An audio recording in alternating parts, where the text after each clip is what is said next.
two little girls here this morning. Girls, come down here to the front. Sit right there.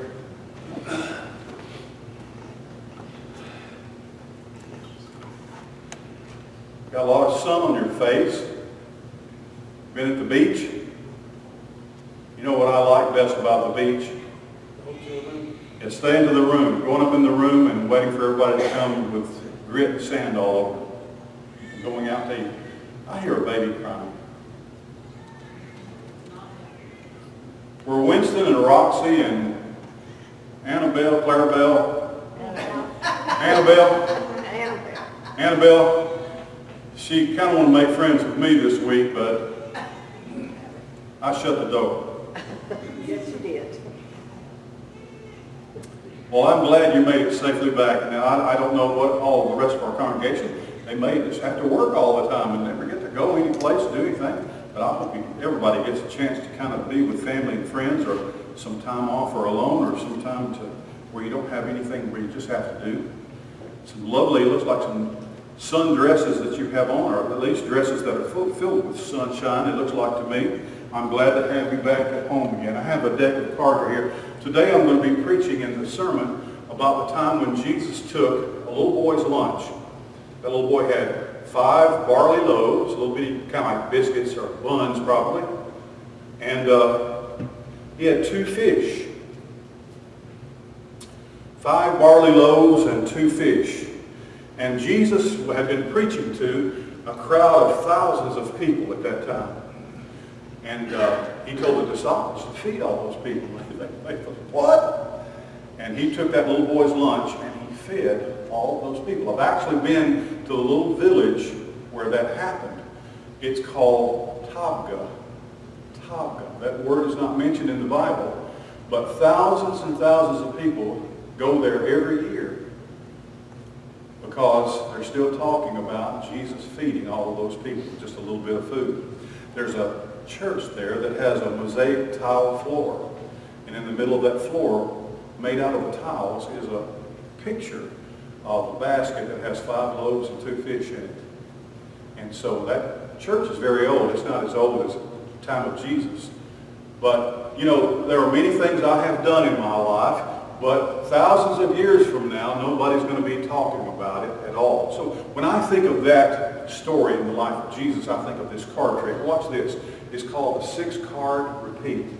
I'm going to take one card right there. It doesn't really matter what the card is. That's a 5 of clubs. 1, 2, 3, 4, 5, 6 cards. I'm going to put the rest of those right there. I don't know how Jesus did it, and that's not important. But he took those pieces, and I believe he began to pinch them off or break them in half. And the more he did, the more there was. Kind of like this. Let me show you something. I've got 1, 2, 3, 4, 5, 6 cards. But I'm going to take these 3, and let's say that there's some fish and some bread, okay? So here, give that away. And they came back and said, well, that's not nearly enough. And Jesus said, okay, let's see what we got here. We got 1, 2, 3, 4, 5, 6. And he said, here's some more.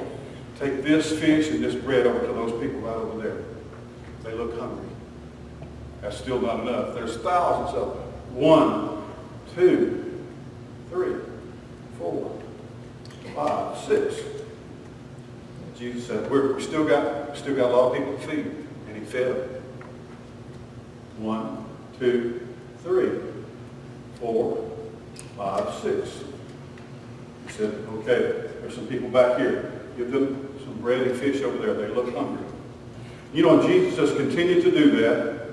He continued to do that. I don't know how he did it because he is powerful. He can do things that I can't even understand.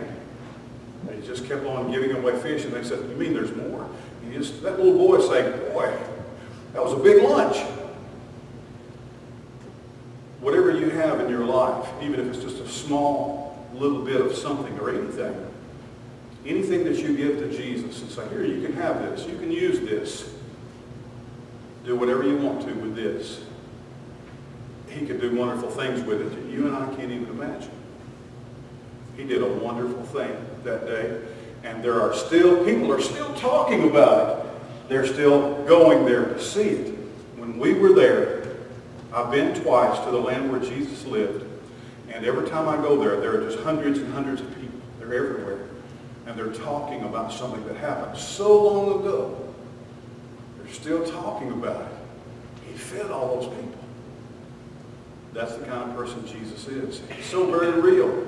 And what he did when he was here remains still today. People are still talking about it. All right? Now, Uncle Liz, you don't call her Uncle Liz, do you? That's just Jonathan's name. Uncle Liz. She's going to lead you in children's church today. It'll be our very first children's church after the plague. All right? So you just watch her. She'll give you the high sign. It'll be something like this. Okay?